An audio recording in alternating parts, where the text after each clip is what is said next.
மேடையில் அமர்ந்திருக்கும் பெரியவர்களுக்கும் இங்கே வருகை தந்திருக்கும் அனைவருக்கும் ஊடக நண்பர்களுக்கும் என்னுடைய அன்பான வணக்கங்கள்.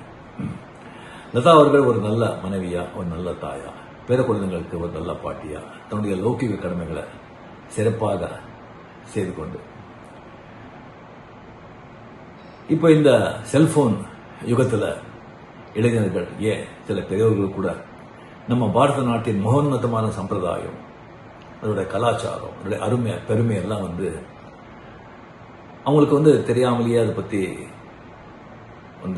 ஒரு அறிவு இல்லாமலேயே ஒரு வெஸ்டர்ன் கல்ச்சருக்கு அப்படியே இளைஞர்கள் போயிட்டு இருக்காங்க.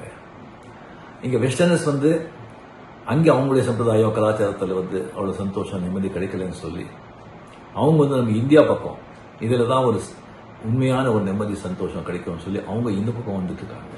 லைக் மெடிடேஷன், யோகா, இயற்கையான வாழ்க்கை, அந்த மாதிரி. ஸோ நம்ம பாரத நாட்டின் அந்த மகோன்னதமான அந்த கலாச்சார சம்பிரதாயம் அருமை பெருமை எல்லாம் இளைஞர் மக்கள்கிட்ட போய் சேர்க்கணும், அந்த விழிப்புணர்வு ஏற்படுத்த வேண்டும் அப்படின்னு சொல்லி லதா அவர்கள் இருக்கிற எல்லா முயற்சியும் அந்த ஆண்டவன் அருளால வெற்றி அடைய வேண்டும் என்று நான் ஆண்டவனை வேண்டுகிறேன். வாழ்த்துக்கள். நன்றி. வணக்கம்.